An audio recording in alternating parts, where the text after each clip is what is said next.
नमस्कार, मैं हूं वंदना त्यागी और आप देख रहे हैं न्यूज़ 18 राजस्थान का डिजिटल चैनल। पाकिस्तान में ईरान और अमेरिका के बीच शांति वार्ता विफल होने के बाद स्टेट ऑफ हॉर्मुज को लेकर दोनों देशों के बीच तनाव एक बार फिर बढ़ गया है। ये दुनिया का सबसे अहम तेल मार्ग है, जहां आंशिक नाकेबंदी पहले से ही जारी है। अब डोनाल्ड ट्रंप इसे पूरी तरह ब्लॉक करने की बात कर रहे हैं। इससे वैश्विक तेल सप्लाई की कीमतों पर बड़ा असर पड़ सकता है।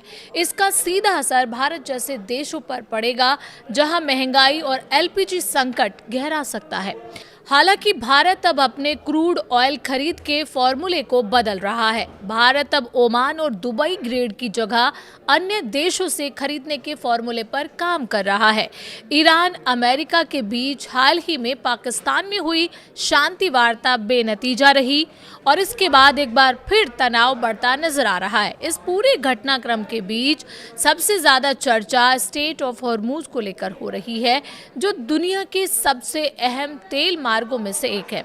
हालात ऐसे बन गए हैं कि समुद्री रास्ता पूरी तरह से खुला भी नहीं है और पूरी तरह बंद भी नहीं कहा जा सकता। ईरान ने अपनी रणनीति के तहत इस रास्ते से गुजरने वाले जहाज़ों पर सख्त नियंत्रण बना रखा है, जबकि अमेरिका अब खुले तौर पर नाकेबंदी की बात कर रहा है। ऐसे में सवाल उठता है कि जब ये रास्ता पहले से ही सीमित रूप से काम कर रहा है, तो फिर इसे पूरी तरह ब्लॉक करने की जरूरत क्यों महसूस हो रही है? और इसे पूरी तरह से ब्लॉक कर दिया गया तो भारत पर इसका क्या असर होगा?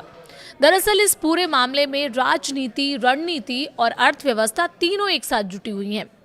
एक तरफ ईरान अपने आर्थिक हितों को बचाने के लिए इस रास्ते का इस्तेमाल कर रहा है, तो दूसरी तरफ अमेरिका उस पर दबाव बनाने के लिए इसी रास्ते को हथियार बनाना चाहता है। ये स्थिति एक तरह से तेल की जंग जैसी होती जा रही है, जहां हर फैसला सीधे दुनिया की अर्थव्यवस्था को प्रभावित कर सकता है।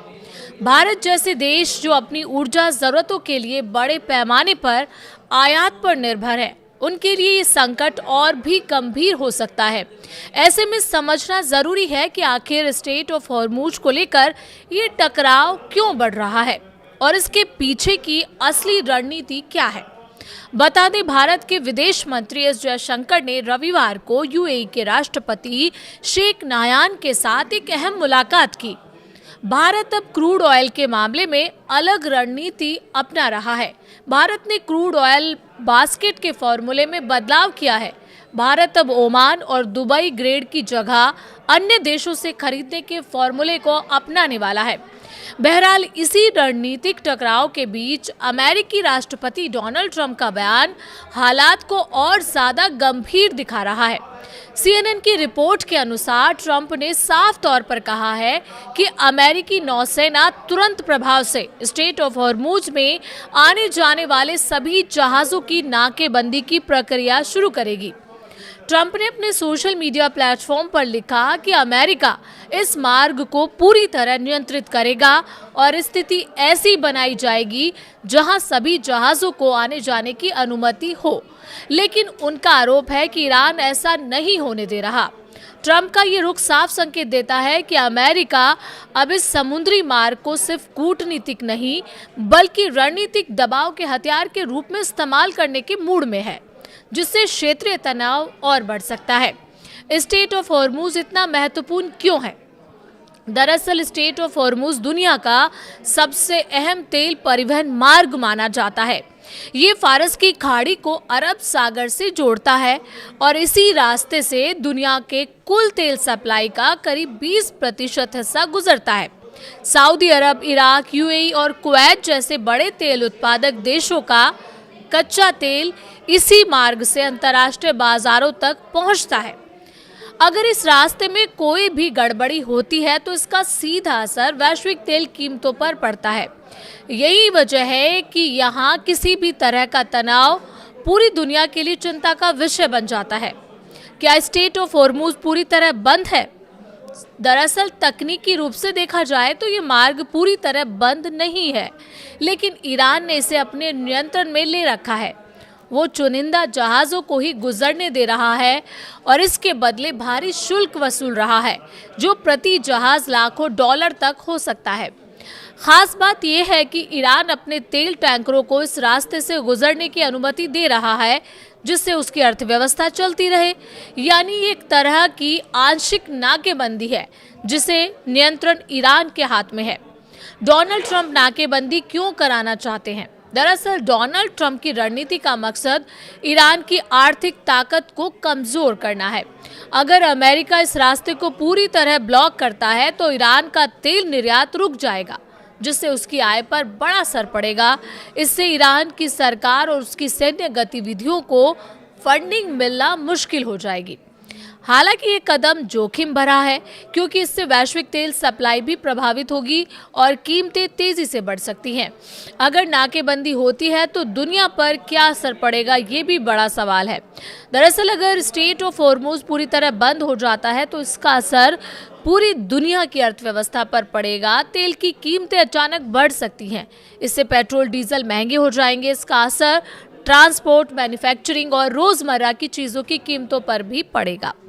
कई देशों में महंगाई बढ़ सकती है और आर्थिक अस्थिरता का खतरा पैदा हो सकता है। भारत पर इसका क्या असर पड़ेगा, ये सबसे बड़ा सवाल है। दरअसल भारत अपनी जरूरत का करीब 80% कच्चा तेल आयात करता है और उसका बड़ा हिस्सा खाड़ी देशों से आता है। अगर होर्मुज मार्ग प्रभावित होगा तो भारत के लिए तेल आयात महंगा हो जाएगा। इससे पेट्रोल डीजल के दाम बढ़ सकते हैं और महंगाई पर दबाव आएगा। साथ ही रुपए पर भी असर पड़ सकता है और व्यापार घाटा बढ़ सकता है। यानी ये संकट सीधे आम आदमी की जेब पर असर डाल सकता है। हालांकि भारत अब कच्चे तेल की खरीद में नई रणनीति अपना रहा है। देश ने अपने क्रूड ऑयल बास्केट के फार्मूले में बदलाव किया है। अब ओमान और दुबई ग्रेड पर निर्भर रहने के बजाय भारत अन्य देशों से तेल खरीद के विकल्प को बढ़ाने की तैयारी में है। ईरान इस स्थिति में क्या चाहता है? ईरान चाहता है कि अमेरिका उस पर लगाए गए प्रतिबंधों को हटाए और उसके आर्थिक अधिकारों को मान्यता दे। वो इस मार्ग का इस्तेमाल एक प्रेशर टूल के रूप में कर रहा है, ताकि अंतर्राष्ट्रीय समुदाय और खासकर अमेरिका पर दबाव बनाया जा सके। ईरान का मानना है कि अगर उसके हितों को नजरअंदाज किया गया तो इस मार्ग को पूरी तरह बंद किया जा सकता है। क्या युद्ध की संभावना बढ़ रही है? तनाव जिस तरह बढ़ रहा है उससे ये आशंका जरूर है कि हालात और बिगड़ सकते हैं। अगर कूटनीतिक प्रयास विफल होते हैं तो नाकेबंदी जैसी कार्रवाई होती है तो टकराव बढ़ सकता है और फिर से मिडिल ईस्ट में जंग भड़क सकती है। आगे क्या हो सकता है, ये भी बड़ा सवाल है। आने वाले दिनों में ये देखना अहम होगा कि क्या अमेरिका और ईरान के बीच कोई समझौता हो पाता है या नहीं। अगर बातचीत का रास्ता निकलता है तो हालात सामान्य हो सकते हैं, लेकिन अगर तनाव बढ़ता है और नाकेबंदी लागू होती है तो इसका असर पूरी दुनिया पर पड़ेगा।